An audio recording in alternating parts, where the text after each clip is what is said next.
The overhead lights stutter when a shadowed figure motions for silence while stepping backward into the OR. I freeze at the doorway, breath still tangled in my throat, as the flickering bulb overhead snaps its uneven rhythm like a warning I wasn't meant to hear. Each pulse of light stretches the shadows across the tiled floor, pulling long, fractured shapes that shift every time the bulb hesitates. I can't tell if the figure wants me to stay out or rush in, but the rigid tension in their posture suggests both danger and urgency wrapped in one silent command. The cold air rolling out from the OR clings to my skin sharp enough to make my fingers tremble despite my attempt to stay steady.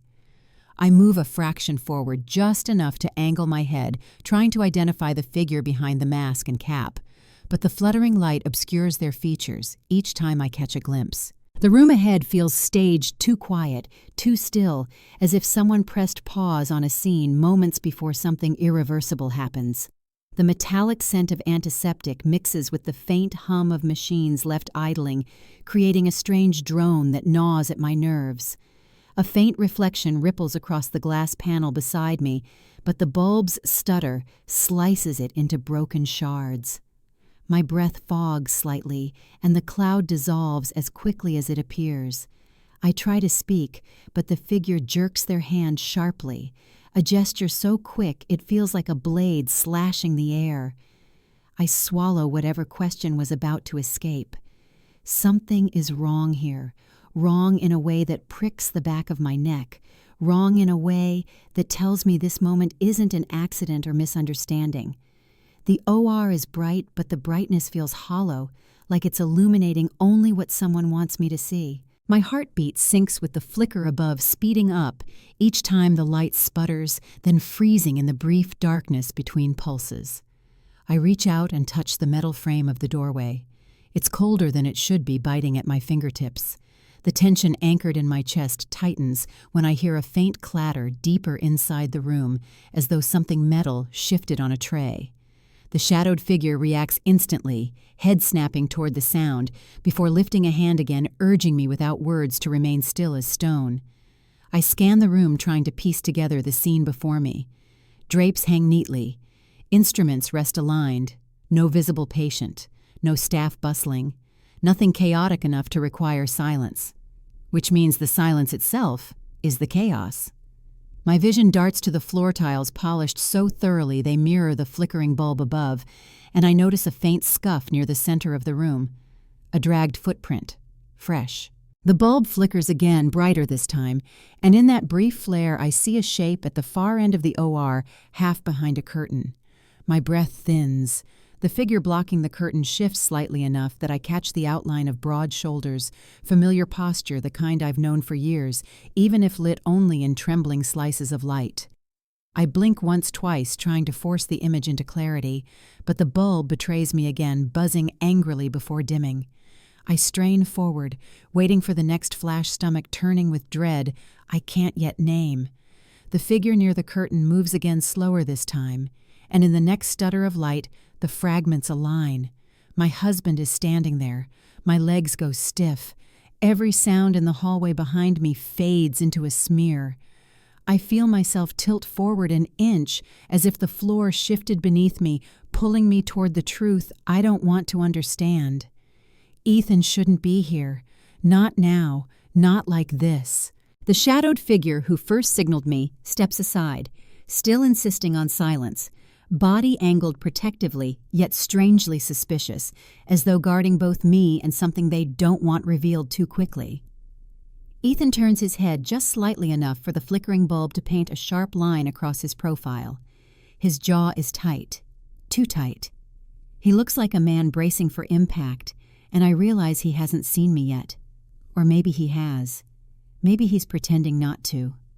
The silence between us, thick and charged, feels like it's been building long before I sprinted down this hallway, long before I reached this doorway, long before the whispered warning, "Hide."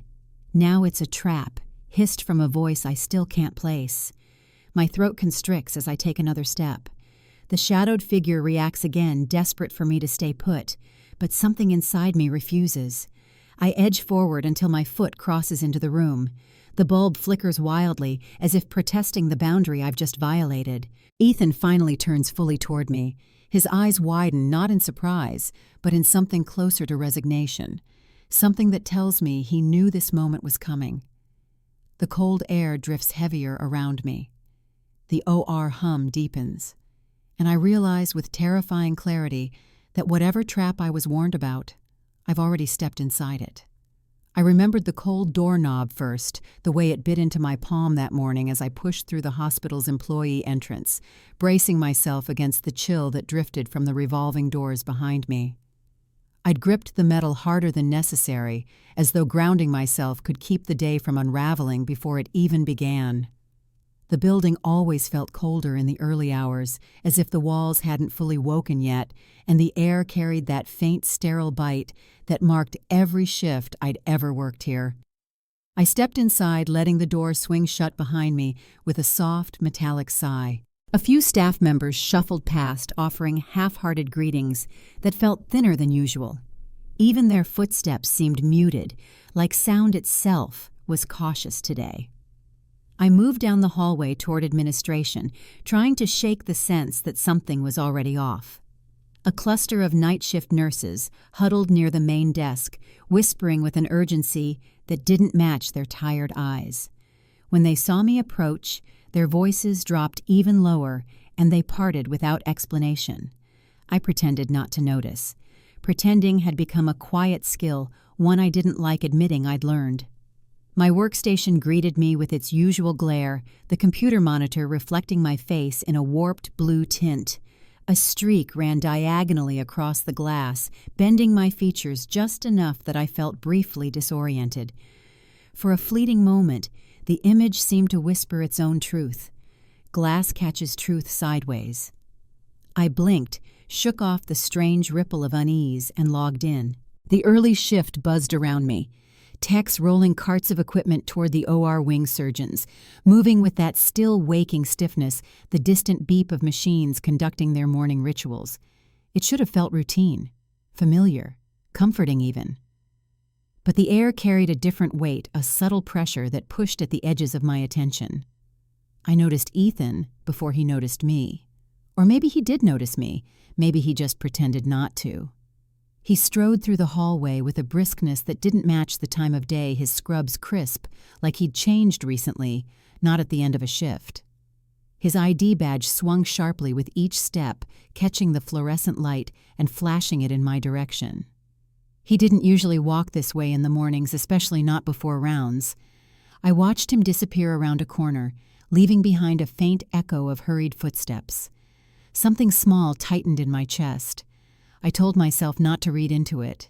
People were allowed to walk quickly. People were allowed to start work early. People were allowed to have bad mornings. But something about him felt wrong, or maybe something about me felt too alert. I shook off the thought and turned back to my work. The mountains of administrative forms didn't care about my instincts. They stacked up whether the world made sense or not. I began sorting surgical scheduling requests, checking for inconsistencies, approving supply orders, rerouting flagged items to supervisors. My hands moved automatically, but my mind wandered, circling the odd tension in the building. A nurse stopped by to drop off paperwork. Her voice wavered slightly when she greeted me. She glanced over her shoulder twice before speaking.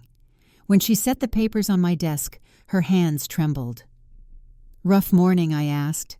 She hesitated, chewing her lip, then forced a small smile. "Just weird," she whispered. "Feels like everyone's waiting for something." Then she left before I could ask what she meant. I frowned and shifted my attention back to the forms, but my eyes kept drifting to the hallway where Ethan had vanished earlier. Something about his posture, the tenseness in his shoulders, the clipped precision of his stride, all of it replayed in my mind like a scene shot in the wrong frame rate. A supply tech passed my desk later, muttering about a schedule error that didn't show up on the logs. When I asked what she meant, she stiffened and shook her head, as if she'd said too much. She walked away quickly, leaving me with more questions than answers. I rubbed my temples and leaned back in my chair, feeling the day press harder around me. My workstation monitor dimmed slightly, showing my reflection again, this time more fragmented by the shifting brightness. I studied the distorted version of myself, wondering if the building was reflecting something I hadn't yet admitted, that I'd been ignoring signs for months, maybe longer.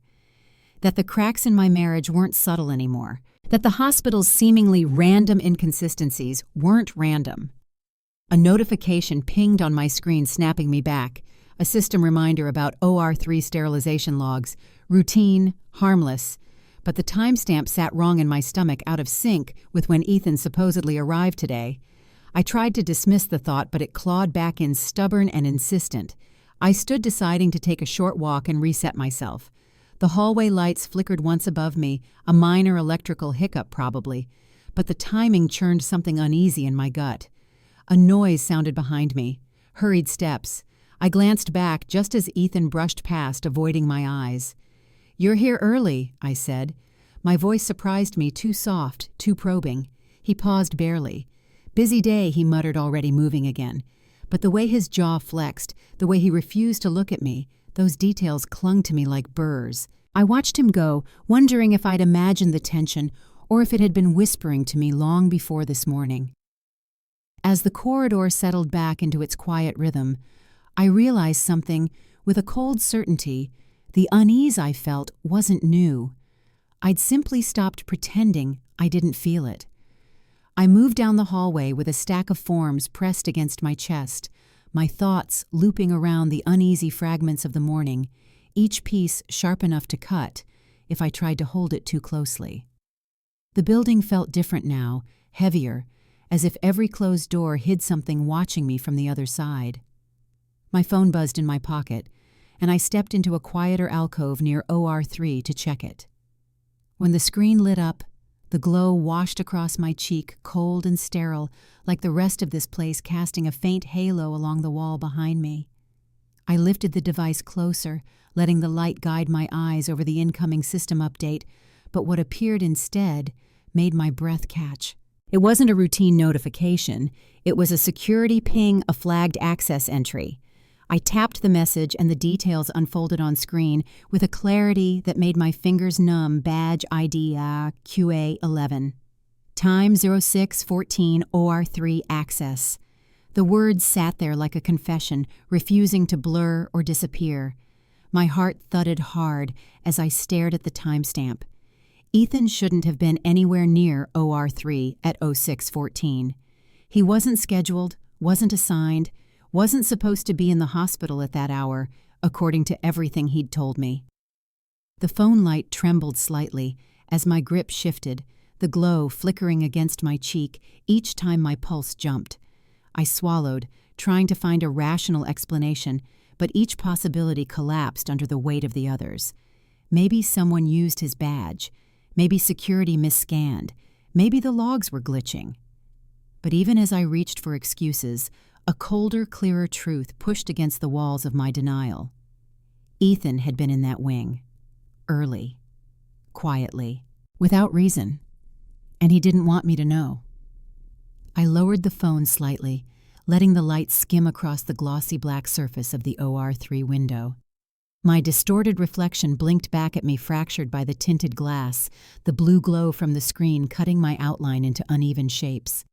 I looked like a stranger staring through a barrier I wasn't meant to cross. Footsteps approached from the end of the hall, quick and purposeful. I straightened, hiding the screen against my chest, just as Dr. Lila Serrano rounded the corner. Her expression tightened when she saw me, as though she'd walked into a conversation she wasn't sure she wanted to join. "You're in early," she said, her voice clipped. I forced a steady breath. I could say the same. Her eyes flicked past me toward the OR doors, then back to my face. "Is everything all right?" she asked, but the question felt more like a probe than concern. I searched her features for sincerity, but she was guarded. Her professional calm stretched thin. "I got a system ping," I said, slowly, watching for her reaction. "About OR3. A subtle change passed over her expression, barely noticeable, but enough to confirm she knew more than she wanted to admit. Her shoulders stiffened, and her gaze drifted toward the wall monitor before snapping back to me. "Probably a glitch," she said. Too quickly, too firmly. The denial felt rehearsed. I lifted my phone again, letting the glow fall across my cheek and reflect faintly in her eyes as I displayed the screen. Her breath caught. It was subtle, but I heard it. The moment stretched like a wire pulled too tight. "Badge ID QA11, I said softly. "That's Ethan's." Lila's jaw shifted as she exhaled. "Mara," she began, then stopped as if the next sentence was too dangerous to voice in a hallway. "You should talk to him about it." My stomach twisted. "I tried," I said, choosing my words carefully. "He's avoiding me." Lila's gaze darted again toward the OR doors, and for a second I saw something flicker in her eyes. Not fear exactly, but a kind of resignation, as though she already understood the shape of what I was only beginning to uncover. "This hallway isn't secure," she murmured. "Whatever you're digging into, be careful." Then she stepped away, her movements brisk too fast, as though leaving the conversation was the safest decision she could make. I watched her disappear around the corner, the echo of her footsteps fading into the hum of machines deeper in the wing. The phone light dimmed in my hand, but I kept staring at the screen, as if it might change, as if the timestamp would dissolve into a harmless error. It didn't. The numbers remained sharp, precise, unflinching. I pressed my fingers to my cheek where the phone's glow had warmed the skin, grounding myself in the only certainty I had: someone was lying. And the lie had already tangled itself around Ethan, around the OR wing, around me. A cart rattled past, and the tech pushing it offered me a strange, almost sympathetic glance before hurrying on. I wondered how much people knew, how much they suspected, how much they were choosing not to say. The hallway felt narrower now, the air denser, as if the building itself understood the weight of the timestamp I held. I tucked the phone away finally, though the imprint of the numbers still burned behind my eyes. As I stepped away from the window, I brushed against the glass, and my distorted reflection stretched with me thin and bent like a truth pulled out of shape. I walked toward OR3 slowly, each step heavy, each breath tight. I didn't know what I expected to find. I only knew that whatever waited behind those doors had already begun unraveling the version of reality I thought I understood. The hallway opened into a wider junction where staff from different wings intersected, and the shift-change chaos turned the space into a noisy tableau of clipped conversations, rolling carts, clattering instrument trays, and the steady hum of overhead lights that seemed too bright for how heavy the morning felt. I stepped into the crowd, slowly, still replaying the timestamp in my mind. Every time I blinked, I saw the numbers burned into my memory, refusing to dull. As I adjusted to the busy hallway, a harsh glare flared across my vision. I turned my head and saw it a stainless panel glare sharp enough to carve a streak of white across the faces passing by. The reflective storage door panel caught the movement of every person rushing past, warping their silhouettes into shifting fragments. When I looked closer, I caught my own face stretched thin in the metal. The lines around my eyes exaggerated the tension in my features, unmistakable. I barely recognized myself. I didn't have time to dwell on it because a cluster of surgical techs gathered near the OR briefing monitors, their voices low but laced with curiosity. Ethan stood among them holding a tablet, his posture too rigid, his shoulders tight, as if bracing against an incoming blow. My steps slowed involuntarily. Something about his stance signaled a defensive calculation instead of casual conversation. Before I could reach him or gather my thoughts enough to speak, a sudden burst of light illuminated the hallway. A monitor mounted on the wall flickered, then displayed an enlarged preview of a phone screen. Gasps rippled across those closest. I snapped my head toward the screen, and my stomach dropped. Finn, the surgical tech known for jittery nerves and avoidant eye contact, stood frozen a few feet from the monitor, his phone in his hand, angled just wrong. The image had mirrored automatically. On the giant screen, clear as a confession, was a still frame labeled Ref IMG 72, timestamp 0609, and in that frame, unmistakably, Ethan moved down a restricted hallway he shouldn't have been anywhere near. The crowd hushed in an instant. Techs stopped mid-sentence. Nurses stilled with charts half raised. The stainless glare flared again as someone shifted its warped reflection, throwing streaks of light across the wall and splintering the frozen silence. Ethan's jaw twitched. His eyes darted to the monitor, then to Finn, then to me. His expression flickered between irritation, guilt, and something harder to classify, a kind of practiced calm that felt too mechanical to be genuine. "That's an old image," he said, voice clipped and too loud for a man claiming nothing was wrong. "It must have pulled from cache." But the timestamp was right there, sharp and unforgiving, 0609. Not yesterday, not last week. This morning. I waited for someone to challenge him, but the staff around us shifted uncomfortably, unsure whether to speak or stay silent. The hospital hierarchy hummed beneath the surface like a live wire. I stepped forward, unable to stop myself. "Why were you in that hallway?" I asked. The words came out softer than I intended, but they carried through the stillness like a blade slipping between ribs. Ethan's eyes met mine, and there was a fleeting moment, barely a second, where his facade cracked. A tightness around his mouth, a flicker of panic behind his pupils, something raw and unguarded that he immediately tried to bury. "You're misunderstanding the situation," he said, lowering his voice, but not enough to keep the nearby nurses from hearing. "You didn't answer the question," I replied. The stainless panel beside us continued to throw warped reflections onto the wall, stretching each of our shadows into odd, elongated shapes that made the scene feel even more unreal. Finn fumbled with his phone, his face drained of color. I didn't mean for it to show up," he stammered. "It just mirrored automatically. I swear I didn't—" "It's fine," Ethan cut in sharply. Too sharply. "Go back to work." Finn's flinch was small but visible. The crowd watched, some with thinly veiled suspicion, others with the kind of morbid curiosity that public tension magnetizes. I looked around and saw Lila at the far end of the hallway. Her arms were crossed, her expression unreadable.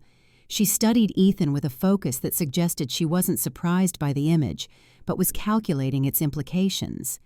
The public exposure had cornered him. It was undeniable. He stepped closer to me, lowering his head to speak under the rising hum of whispers. "We shouldn't do this out here," he muttered, voice taut. "Not in front of them." I held his gaze. "Then tell me the truth." His jaw clenched again. "This isn't the place. It's where it happened," I said. I didn't mean for it to sound accusatory, but the words came out sharp despite my restraint. The crowd shifted again like a flock sensing a predator nearby. The stainless door beside us slid slightly as someone passed, and the glare streaked across Ethan's face, highlighting every tension line. He looked less like a man caught in a misunderstanding, and more like a man realizing his lies were becoming too large to manage. Finally, he exhaled slowly, almost inaudibly. "We'll talk later," he said. And without waiting for my response, he pushed through the group, his steps echoing down the hallway with a clipped urgency he didn't bother hiding. People parted for him, but kept their eyes trained on his back. Conversations restarted in uneven murmurs. Finn disappeared behind a supply cart, avoiding everyone's gaze. I remained where I stood, breath slow and unsteady, staring at the monitor as the mirrored phone screen finally timed out and faded to black. The silence that followed felt louder than the chaos before it. I glanced at the stainless panel's reflection one more time, but the warped image staring back at me didn't feel like mine anymore. It felt like someone living a life I wasn't meant to recognize, a life already shifting under my feet. And for the first time I wondered if Ethan's panic wasn't just about being seen, but about who had intended for him to be seen in the first place. I retreated from the crowded hallway before anyone else could ask questions. I wasn't ready to answer, slipping into the quieter wing where the hum of machines dulled into a low background drone, the kind that wrapped itself around my thoughts instead of drowning them out. And I moved with the unsteady rhythm of someone trying to outrun a truth that kept catching up, no matter how fast she walked.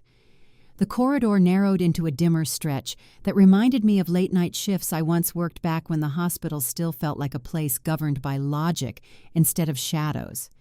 And my footsteps slowed as I approached an unused supply room I hadn't stepped into in months. A room so still, the dust motes barely stirred when I opened the door.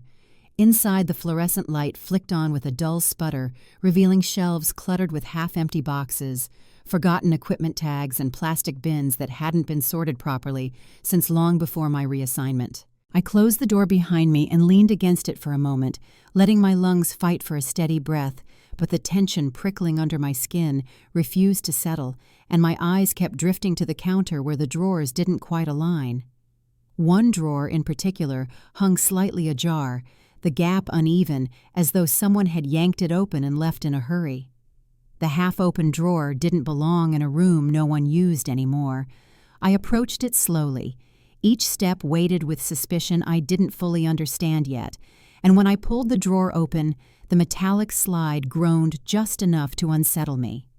Inside, beneath a stack of sterile packaging and a stray pen with dried ink, I found it. Invoice fragment, order, 447B. Amount redacted, the paper torn sharply at the edges, as though someone had ripped it away in haste. I stared at the fragment, my pulse kicking up, as my brain scrambled to attach meaning to it.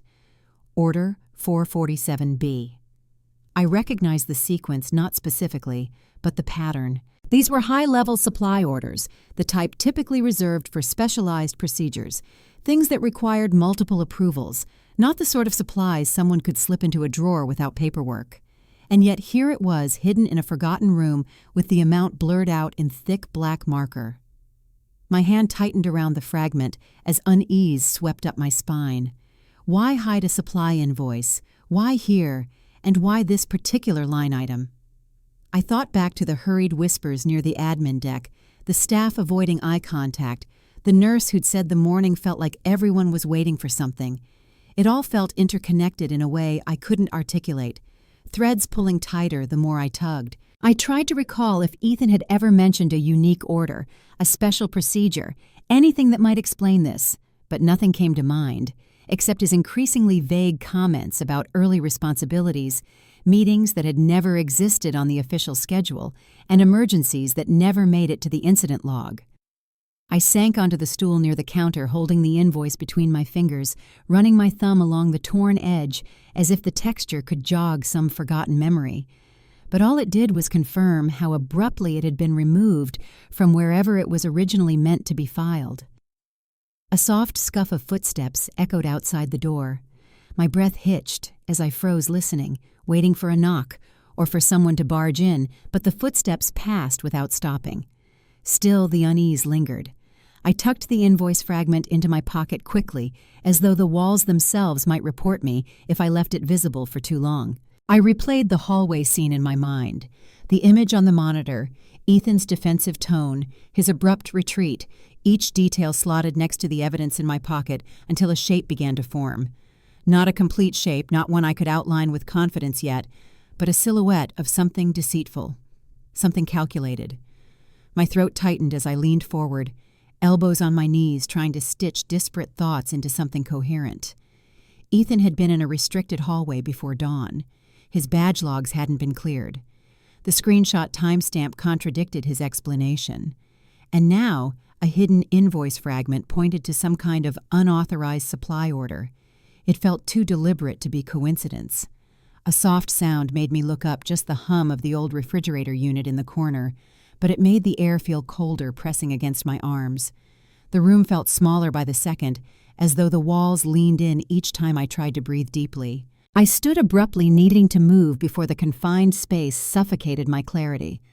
As I crossed the room, I caught my reflection in a small stainless basin on the counter. The warped surface bent my face into something jagged and unfamiliar, a reminder of how easily everything around me distorted the truth. I pressed my palm against the metal, grounding myself in the chill. Another set of footsteps passed outside, lighter this time, quicker, almost anxious. When I opened the door a moment later, I spotted Finn halfway down the hallway. He glanced back, eyes wide, then looked away just as fast. His shoulders were tense, his pace uneven, as though he carried a secret that weighed differently with every step he took. He didn't speak, didn't try to explain. He only hurried off, and the fleeting guilt in his expression told me he knew something, maybe not everything, but enough to make him afraid of being caught talking to me. I stepped into the hallway, fully clutching the fragment in my pocket, and realized the morning had shifted into something irreversible. The hallway lights hummed overhead, too steady now, as if holding their breath for the next fracture. I didn't know what I would find next, but I knew I couldn't turn back. Not anymore. I walked deeper into the older wing of the hospital where the lighting always seemed a fraction dimmer, and the air carried a faint hum that felt more like a warning than a mechanical vibration. And as I rounded the corner near the storage alcove, something on the floor caught my eye, a glint so sharp it sliced through the muted light. When I crouched down, I saw it clearly, a mirror shard, long and narrow, its edges uneven, as though it had snapped from a larger piece with violent haste. I picked it up carefully, turning it between my fingers as it reflected my face in thin, fractured slivers. My expression broke into distorted segments, each fragment showing a different version of me. Suspicious, exhausted, determined, afraid. And the sight unsettled me enough that I almost dropped it. But instead, I held it tighter, letting the cold edge press a faint line into my palm. I stood slowly, bringing the shard closer so I could examine the corridor behind me through its broken surface. The reflection shifted, split reformed, and with every angled tilt, I felt a tightening in my chest, as though the hospital itself was revealing what it had been withholding. Without meaning to, the words slipped through my mind like a forced whisper. The split reflection sharpens under missing time. I didn't know where the phrase came from, whether it was memory or instinct, but it felt like a truth the building wanted me to understand. I moved toward the administrative terminal mounted near the OR wing junction, a system access point I used to rely on before I was reassigned, and began typing the mirror shard still in my hand as though it anchored me to the moment. My fingers hesitated before entering the override code I remembered, and to my surprise, it still worked. The terminal's screen brightened, throwing pale light over my hands and glinting off the shard. I searched the security logs, cross-checking timestamps, trying to find something, anything, that could explain the inconsistencies piling around me. When the data loaded, my breath hitched. A red flag icon pulsed beside a corrupted entry log ref A39, missing minute at 0317. Everything inside me stilled. The gap in the timeline wasn't random. Missing time meant intentional manipulation, either an override, a deletion, or a forced reset. And the fact that the glitch aligned so closely with Ethan's unexplained presence earlier in the morning made my throat tighten. I leaned closer to the screen, the mirrored surface of the shard, catching the terminal glow and throwing it back at me in uneven lines.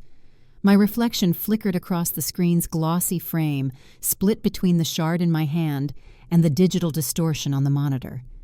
For a second, I couldn't tell which version of me looked more afraid. I exhaled through my nose, steadying myself, and scrolled further. The system wouldn't show who edited the log, not directly, but the metadata revealed that someone with elevated access had entered the OR wing around the same window the glitch occurred. The access code was encrypted, but the pattern felt familiar in a way I didn't want to admit. Behind me, footsteps echoed faintly. I straightened instantly, tucking the mirror shard behind my wrist as Finn appeared at the far end of the hallway. He hesitated when he saw me, fingers tightening around a folder he clutched to his chest.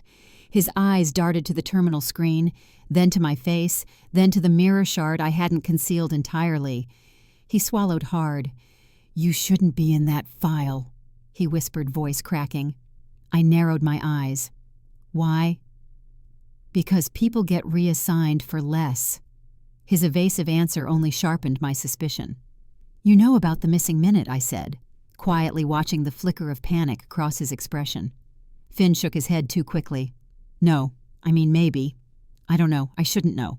I stepped closer, the shard catching a sliver of light that stretched across his face like a cracked halo. "What happened at 0317? His lips parted, but he didn't answer. Instead, he took a shaky breath and looked around nervously, as if the walls themselves might be listening. "It's not safe to talk about," he murmured. "Not here." He backed away, retreating down the corridor before I could press further, disappearing around a corner with the same jittery urgency I'd seen earlier. My pulse thudded unevenly. His fear wasn't vague. It was directed, specific. and it confirmed more than he realized. I turned back to the terminal, the mirror shard glinting in my hand, as though eager to catch the next piece of truth. I traced the edges of the corrupted log again, studying the pattern, the timing, the intentional gap. Someone had manipulated this data. Someone with access. Someone who didn't expect anyone to look closely because they assumed people wouldn't question the silence of a reassigned admin who once knew this system intimately. I shut the terminal down and pressed the mirror shard against my wrist again, letting its fractured reflection guide my steps down the hallway. The air felt colder now, heavy with the weight of missing information. I walked toward the main OR wing, each footstep echoing more sharply than the last. Shadows moved in the reflective surfaces lining the wall, doubling and tripling as the shard fragmented my view. I couldn't shake the feeling that the reflection knew something, before I did that the truth, when it finally came into full focus, would cut sharper than glass. The closer I got to the OR corridor, the more suffocating the sterile scent became, mixing with the rising tension coiling in my chest. The hospital didn't feel familiar anymore. It felt like a maze someone had rearranged while I wasn't looking.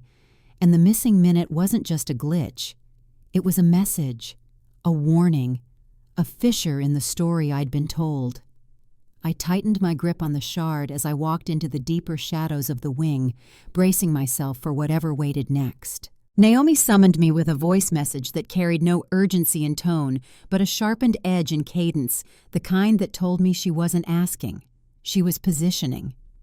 I followed her instructions to the small conference room near risk management, a room I'd only entered once before during my reassignment review, and the memory of that day crawled up my spine as I gripped the door handle and stepped inside. Naomi stood near the window, arms crossed, posture straight, expression unreadable behind the faint reflection cast by the glass. On the table sat a trembling key vibrating against the laminated surface, as though someone had tossed it down in a hurry moments before I'd arrived. The faint metallic buzz it made felt out of place in the stillness of the room. Naomi turned as I approached, and her eyes flicked briefly to the key before meeting mine, as if signaling that everything in this room had meaning, even the things that looked misplaced. Sit, she said, not unkindly, but with the weight of someone accustomed to being obeyed. I lowered myself into the chair opposite her, the trembling key settling into a faint rattle as it shifted again, almost as though responding to the movement in the room. "You've been digging into the OR logs," she said. No hesitation, no preamble, and into timestamp data that should have been left alone. I tried to keep my expression neutral. I didn't delete anything. I just looked, she finished for me. Yes. And looking is how people get themselves into situations they can't reason their way out of. Her voice held no judgment, only a cold clarity that made my pulse stumble. She reached into a folder and slid a printed sheet toward me. "This is why I called you here." I picked up the page, the paper warm from her hand, and felt my heartbeat tighten as the bold header stared back at me. Evidence number 5 report. C21 Hallway East Feed. Beneath it, several still frames showed a corridor I recognized too well. Even without the timestamps, I knew the pattern of floor tiles, the placement of carts, the slight dip in the ceiling panel near the intersection. But the images didn't show the corridor empty. They showed figures blurred in some frames, clear enough in others. And in the clearest shot, Ethan stood partially turned, head angled toward another person whose face was obscured by a mask and cap. He appeared to be speaking to them urgently, his hands partially raised as though emphasizing something important. I felt the memory of the flickering light from Part 1 pulse behind my eyes. My fingers tightened around the printout. "When was this?" I asked. Naomi tapped the timestamp in the footage summary, 5 minutes before the missing minute. My stomach nodded. "You're certain the metadata hasn't been altered," she said. "This report was generated automatically before anyone could touch it." Her tone suggested that automatic generation was the only reason it still existed. I set the sheet down, my hands trembling slightly in a way I hoped she didn't notice. The key rattled again on the table. Naomi's gaze lowered to it, then returned to me. "You know whose key that is?" she asked. I shook my head. She exhaled slowly, then pushed the key toward me. "It was found outside OR3. This morning. before anyone cleaned the area. I didn't want to touch it. Something about the way it stuttered on the table, as though caught in its own private panic, made my skin prickle. But Naomi waited. So I reached out. The moment my fingers brushed the metal, it shifted again barely, but enough for the tremor to skitter through my hand.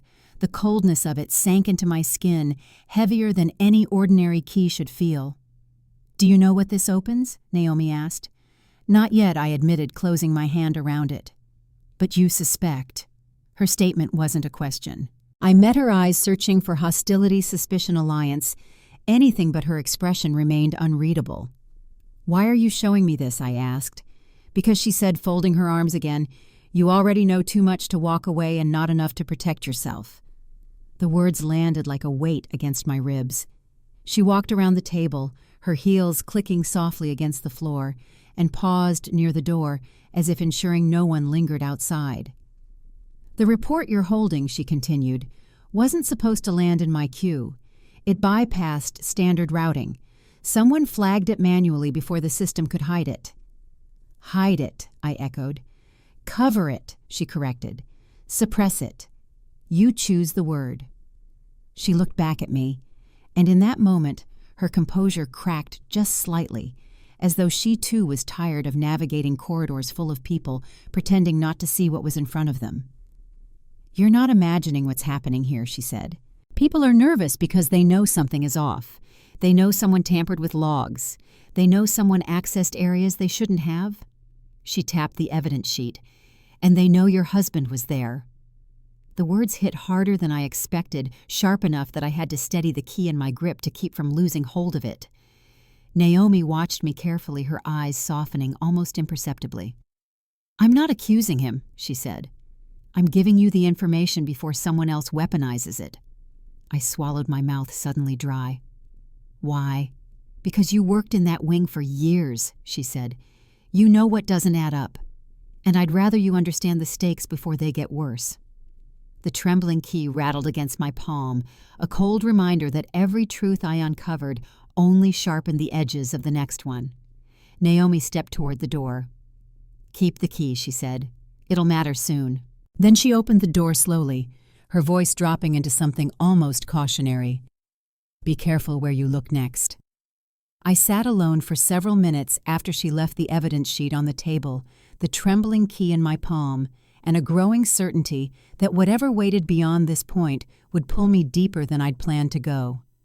I left the conference room with the trembling key still cold in my palm, and Naomi's warning tightening like a loop around my ribs, and as I descended toward the lower administrative wing, the one I hadn't worked in since my reassignment, the hospital's atmosphere shifted around me, thickening into something both familiar and foreign, as though the walls recognized me and disapproved of my return. The corridor lights buzzed with a faint electrical fatigue, the kind that made the shadows stretch a little too far and linger in corners a little too long. I followed the echo of my footsteps until the scent of old coffee and stale smoke drifted from a narrow alcove near the service elevators. The janitor's break nook. Someone had been there recently. A thin trail of smoke curled in the air. As I stepped closer, the remaining ember of a cigarette dangled dangerously from the ashtray's edge before collapsing, sending a cigarette ash fall, scattering onto the counter in a messy, uneven pattern that looked almost deliberate. I didn't know why the sight hit me as hard as it did, but something about the quiet collapse of ash felt like a mirror to everything unraveling in my hands. I brushed the ash aside to see what it covered, and my pulse kicked when I spotted a folded paper wedged beneath the tray. I pulled it free, my fingers shaking as I unfolded it. The moment I saw the header, my stomach twisted. Evidence number 6 schedule. Ref S09 slot 05450715. A schedule contradiction. Ethan's schedule contradiction. His official assignment for that time frame placed him nowhere near the OR wing, nowhere near the restricted hallway, nowhere near the timestamp events unraveling around me. And yet the slot here, the real one, the unaltered one, told a different story. He'd been scheduled for a review of prep supplies, not anywhere near patient care, not anywhere requiring him to enter OR3 or the East Hallway at dawn. and someone had overwritten his schedule in the system earlier, pushing his entries into innocuous administrative blocks that now looked like deliberate cover. My breath trembled as I leaned back against the concrete wall, letting it press cold lines across my spine. This wasn't a glitch. This wasn't confusion. Someone had rewritten Ethan's morning on paper. Someone had rewritten it again in the logs. Someone was erasing details and leaving shadows in their place. And if Ethan wasn't the one altering the schedule, then someone was doing it for him, or framing him, or protecting him. I didn't know which possibility frightened me more. Behind me, the elevator doors rattled open, and I instinctively tucked the schedule fragment into my pocket fingers, brushing against Naomi's trembling key as I hid the evidence. A custodian stepped out, nodding absently, unaware of the storm building inside me. I slipped away before he could look too closely, heading back toward the main OR corridor, with steps that felt heavier with each stride, as though the walls thickened around me the closer I moved toward the truth.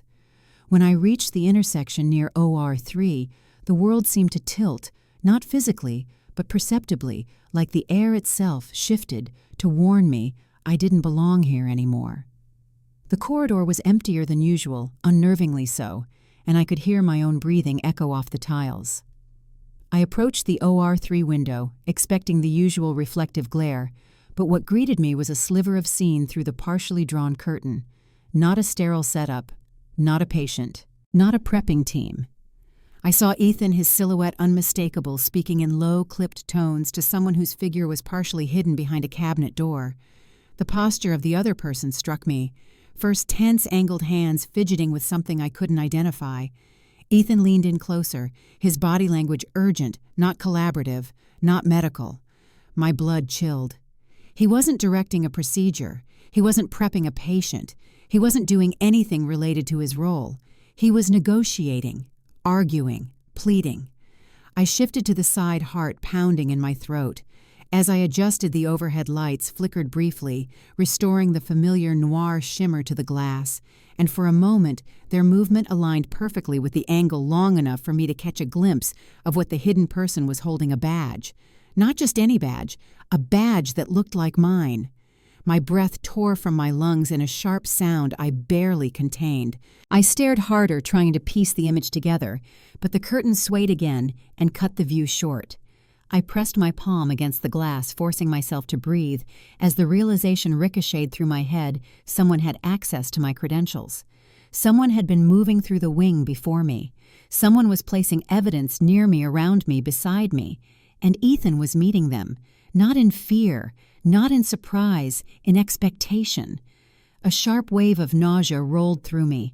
I staggered back from the window and braced myself against the wall, the cold tile anchoring me before the floor could tilt again. I'd been trying to piece together why Ethan was in places he shouldn't be, but now, staring at the schedule contradiction in my pocket, I understood the larger fracture. This wasn't about where Ethan had gone.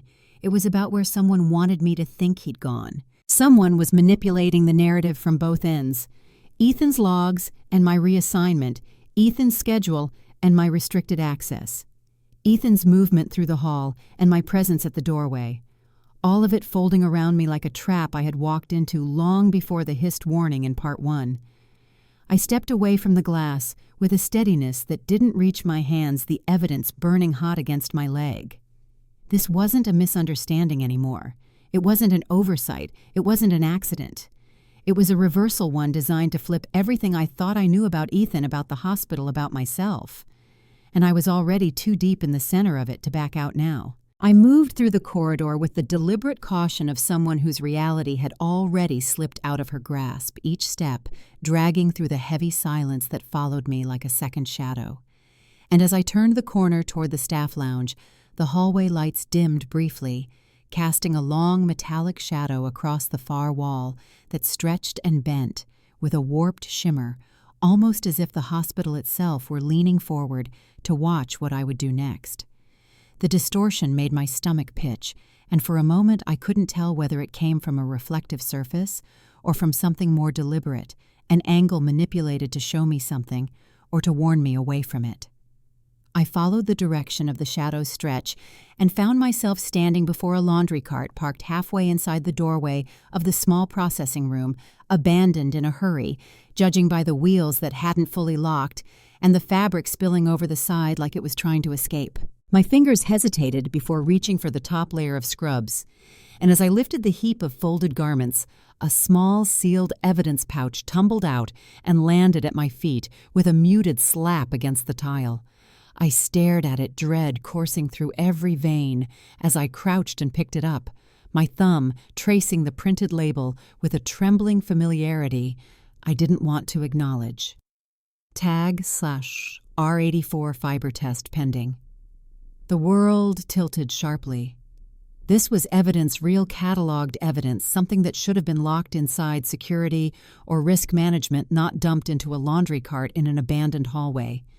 And worse, I recognized the fabric inside the pouch. It was dark, thin, medical-grade material creased at the edges where it had been torn from a larger garment. For a second, my vision blurred, and I had to brace a hand on the wall to steady myself.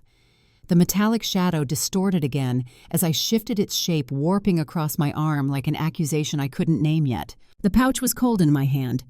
Too cold, as if it hadn't been sitting at room temperature long enough to lose the grip of whatever refrigerated evidence unit it had come from. Someone wanted me to find this, or someone wanted this found on me. I slipped it quickly into my pocket before anyone could walk past and see it. My heart thudded painfully as I stepped out of the room, scanning the hallway in both directions. Empty. Too empty. I moved toward the OR junction with cautious, measured breaths, the silence punctuated only by the distant beeping of a monitor and the faint buzz of overhead fluorescents struggling to maintain their consistency.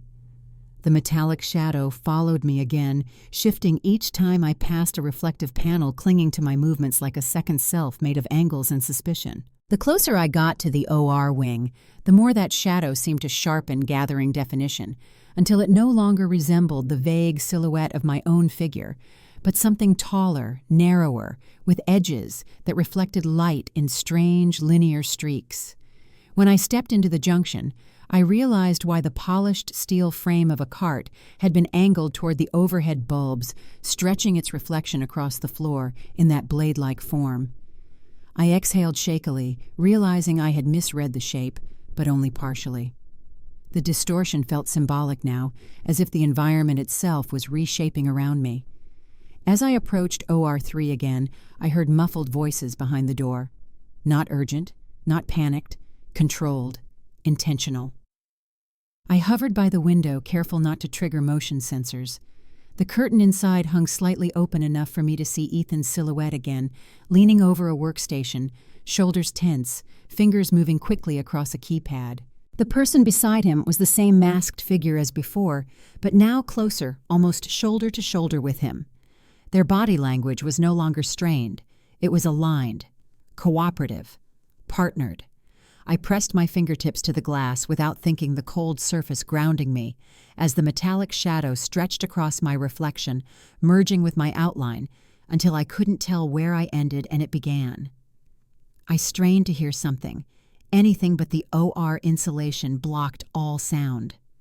When Ethan shifted his weight, I saw the glint of a lanyard hanging from the masked person's neck. The badge clipped to it swung forward for half a second, and the color, deep teal, faded at the edges, matched mine. The breath left my lungs in a silent choke. It wasn't just similar, it was identical. My badge, or a cloned copy of it. Someone had not only accessed areas under my identity, they'd made sure the badge existed physically, so any camera footage capturing it would point directly at me. My legs weakened beneath me. I stumbled back a step, heart pounding so loud I thought they might hear it through the insulated walls.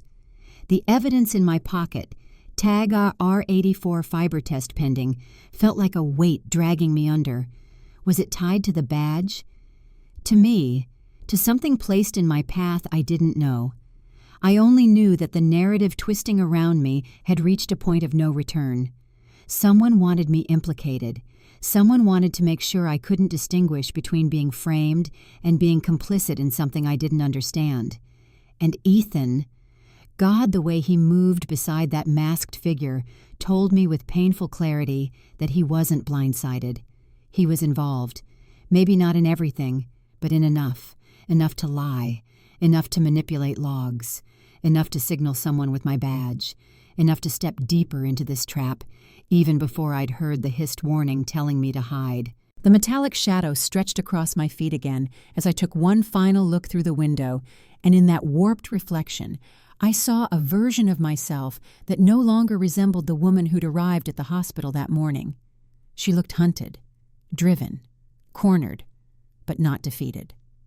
I backed away slowly, the evidence pouch burning like ice against my leg, and I realized that whatever happened next would force the truth into the open, whether I was ready for it or not. I didn't go back to my workstation or to Naomi or even to the supply wing. Instead, I moved toward the archive room, the one they tried to hide behind a wall of maintenance warnings, the one I'd been barred from entering ever since the reassignment. And as I rounded the dim corner, a jolt of memory struck me the last time I'd stood here months ago, defending myself against accusations I had never fully understood. Accusations tied to a logging mistake that had appeared in my file and then mysteriously vanished after I'd been removed from the OR rotation. The door creaked slightly when I pushed it, and when it opened, it revealed a room thick with dust and stale, cool air, the fluorescents buzzing like tired insects. Stacks of printed logs, outdated equipment manuals, and clipped reports filled the space in tilting piles. Everything smelled like paper and disuse. I stepped inside, carefully closing the door behind me just as quietly, and moved toward the archive terminal at the center desk. My hands trembled as I typed the access code I'd memorized years ago, unsure if it still worked. And when the screen blinked to life, a wave of relief hit me so sharply I had to grip the edge of the desk. A loose page slid beneath my hand, a sharp-edged maintenance form, and the paper edge cut my finger a thin sting that bled just enough to mark the corner red. I pressed the cut against my other hand as the terminal loaded restricted audit files, and when the list appeared, my breath caught the OR access logs, the full archives, the ones I wasn't supposed to see. My pulse quickened as I scrolled through the early morning entries, cross-referencing every corridor, every door, every wing. My finger hovered over the entry I feared most. Audit Ref OR12 Access 06-12-06-19. Ethan. The system tagged the access as authorized, but the metadata beneath it, the hidden layer only a trained OR tech would know to check, glowed red with discrepancies, altered entry trace, overwritten timestamps, a manipulated routing path that barely concealed its edits. My throat tightened as the truth snapped into focus. Ethan hadn't been framed. He hadn't been blindsided. He'd overridden the logs himself. And worse, the code sequence used in the alteration belonged to one of my old access profiles, one I'd believed deactivated after my reassignment. My hands shook as I opened the deeper audit layer, the one revealing edit histories. There it was, my username, my old OR username, embedded into the access trail like a fingerprint pressed into wet cement. Only one person besides me had ever had that access string memorized: Ethan. He'd learned it years ago, back when we shared emergency shifts and trusted each other with everything. He'd used my old credentials to rewrite the logs and then disguise the edits under my name. I staggered backward, gripping the desk to steady myself as the room swayed. Pieces snapped together in brutal clarity, the schedule inconsistencies, the reassignment that made no sense, the subtle blame woven into the conversations I hadn't understood at the time. I had been removed from the OR not because of an error I'd made, but because an error had been planted. Ethan's error, Ethan's access, Ethan's trail. And I had walked willingly into the role of the unreliable narrator, thinking my doubt came from stress or paranoia or misremembered details. But no, my unreliability had been engineered, crafted, manufactured around me like a shell meant to contain me while he operated in the shadows I couldn't see. My breath hitched as I clicked open the last sequence in the audit file, and when the screen loaded the camera check-in, I froze. The masked figure standing beside Ethan wasn't a stranger. It was one of the administrators from compliance, the same one who had interviewed me during my reassignment hearing, the same one who had asked strangely specific questions about my badge behavior, the same one who had pushed for my access level reduction without offering a clear explanation. My chest tightened as the truth dug itself deeper. This wasn't just Ethan. This was coordinated, structured. A partnership built on mutual protection or mutual risk. Either way, I was the shield they'd chosen, the liability they'd cut away the shadow they'd hoped to hang their mistakes on. I pressed my bloody fingertip to the desk, leaving a faint smear on the wood, as if marking the moment I finally saw all of it. My reflection wavered faintly in the dark monitor frame, distorted by the flicker of the overhead light, and for the first time, I didn't look afraid. I looked furious. I whispered aloud, voice thin but steady. "You used me." The words tasted like metal. I backed away from the desk, my mind racing through every timestamp, every contradiction, every carefully placed fragment that had pointed first at Ethan, then at me, then at nothing at all, because confusion had been part of the design. They hadn't needed to frame me completely. They'd only needed to discredit me, make me doubt my memory, make others question my reliability. The missing minute, the overwritten logs, the shift contradictions, the badge clone, the hidden evidence in the laundry cart, a perfect lattice of misdirection. My pulse thundered in my ears as the final realization locked into place. I wasn't the one who had walked into a trap. I was the trap, built long before I heard the whispered warning telling me to hide. The room felt suddenly too small, too crowded with truth, and I forced myself toward the door paper still bleeding onto my hand, evidence burning behind my ribs like a living thing. There was no more speculation now, no more uncertainty, no more pretending. I knew exactly what Ethan had done, and I knew exactly what I had to do next. I walked out of the archive room with a cold steadiness that didn't feel like shock anymore, but something more precise, like a wire pulled taut inside me, guiding each step with a purpose I hadn't possessed a single moment earlier. And by the time I reached the main corridor, the air in the hospital had shifted again, heavier now, as if the walls themselves sensed the moment approaching. The overhead lights buzzed faintly as I turned toward the exit leading to the ambulance bay, the only place I could be certain offered both privacy and exposure at the same time. The glass doors slid open automatically as I approached, releasing a burst of cold, rain-scented air that slapped against my face with ragged clarity. Outside, the asphalt glistened beneath a thin sheen of water, reflecting the overhead lamps in long, trembling streaks. I stepped under the awning, letting the rain mist my skin, grounding me further. My sleeves brushed against my arms, and I felt the weight of the rain-wet coat sleeve dragging cold against my wrist, a reminder that I'd walked through storms before, just never one quite like this. I didn't have to wait long. Footsteps echoed behind me, crisp and controlled, and when I turned, Ethan stood a few feet away, beneath the awning's edge, rain gathering on the shoulders of his coat. For a moment, neither of us spoke. The wet pavement between us glistened like a split mirror, and I wondered if he saw the fracture, the reflection, the divide, the same way I did. He finally exhaled a slow, measured breath. "You've been looking in places you shouldn't," he said. I felt something twist inside me. "And you've been hiding in places you shouldn't." He stepped closer, rain dripping from his coat sleeve, darkening the fabric in uneven spots.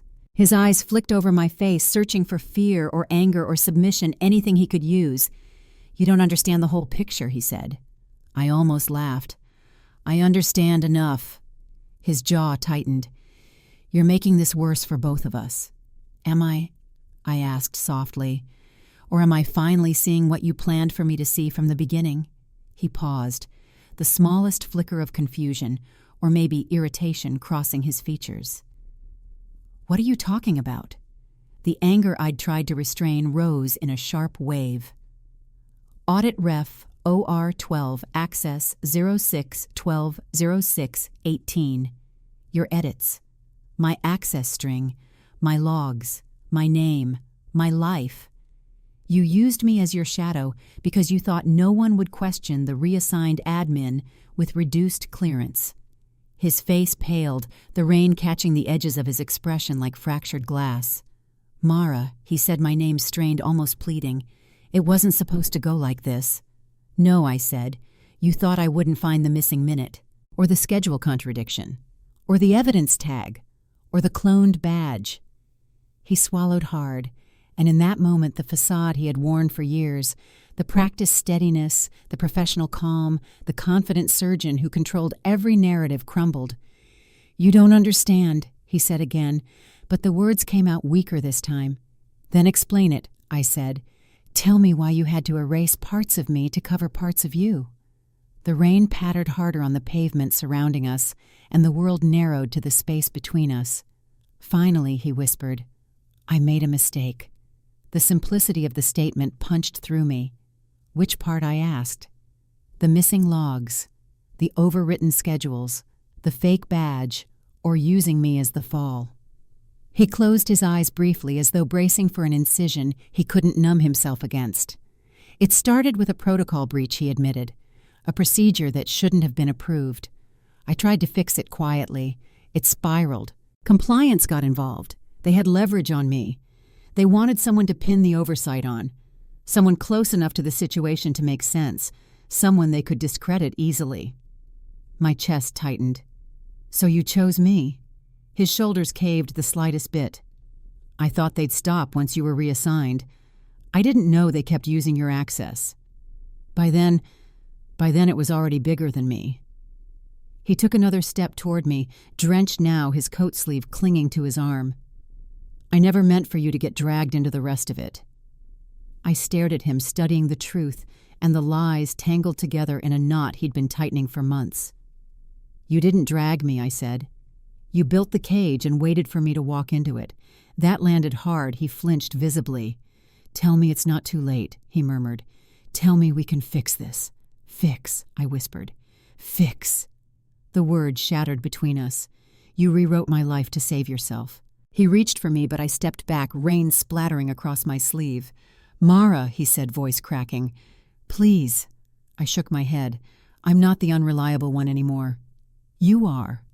Something darkened in his expression, then not anger, but resignation. If you report this, he said quietly, you know what happens next. Yes, I said. Finally.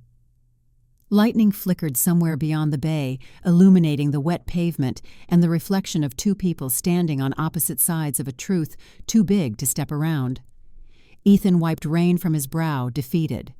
So this is it. This is the payoff, I said. He understood the meaning, even if he didn't know the story that word belonged to. When I turned and walked back into the hospital, leaving him standing alone in the rain, I felt the weight of the truth settle inside me, cold, sharp, but finally aligned. And behind me in the glass of the sliding doors, my fragmented reflection seemed to draw itself into clearer focus, preparing for the final truth that waited in the next room, the next breath, the next part.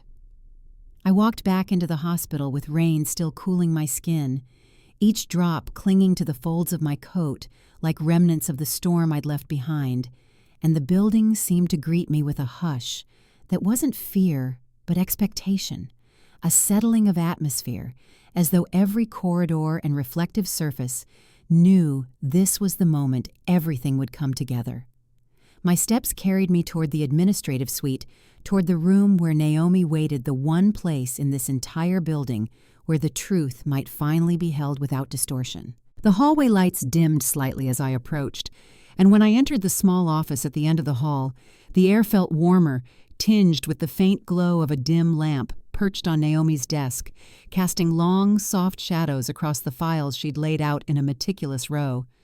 She looked up as I closed the door behind me, taking in the soaked sleeves of my coat, the steadiness in my posture, the cut on my finger, the exhaustion stamped into the corners of my eyes. She didn't ask what had happened outside. She only gestured toward the chair across from her. "Sit," she said lightly, but with an understanding that went deeper than command, an understanding forged in the quiet knowledge of systems that break people intentionally and quietly. I lowered myself into the seat, and she pushed a folder toward me. "I figured you'd come here before you went anywhere else," she said. "You've seen enough to know how deep this goes."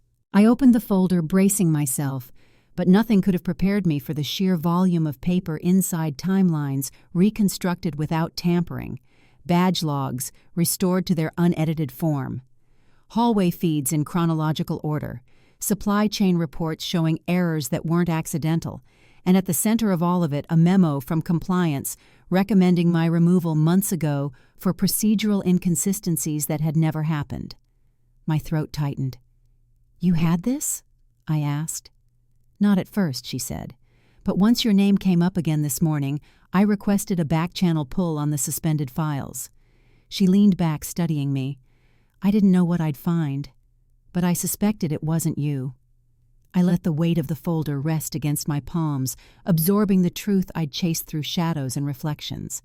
"It was Ethan," I said quietly, "and the administrator from compliance." Naomi nodded once. "Together, yes. He broke protocol. They protected their own interests.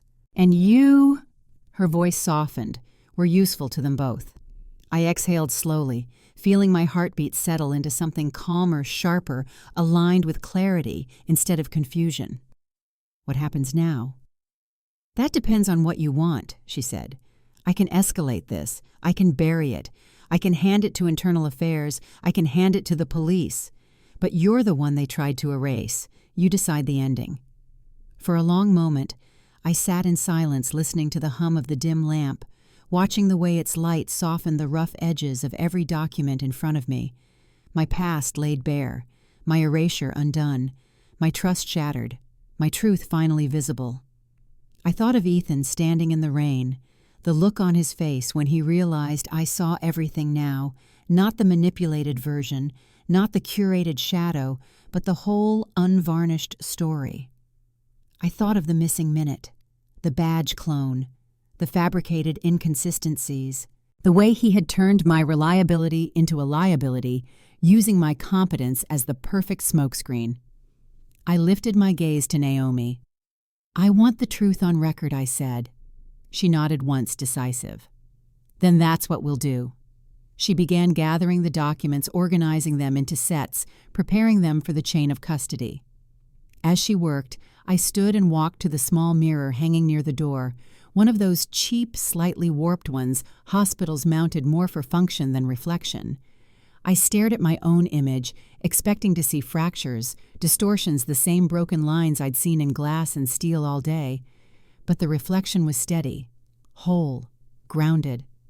For the first time since this began, there was no split, no warped angle, no manufactured doubt twisting the truth sideways. Only me. Unmistakably me. The final realization settled through me with quiet certainty. The reflection settles into one truth. I turned back to Naomi, who waited with the files ready, and I nodded. Together we stepped out of the office and walked toward the elevator, the dim lamp's warm glow fading behind us as the hallway stretched forward, not like a trap, not like a maze, but like a path reclaimed. The storm outside had slowed, leaving only a soft patter against the windows.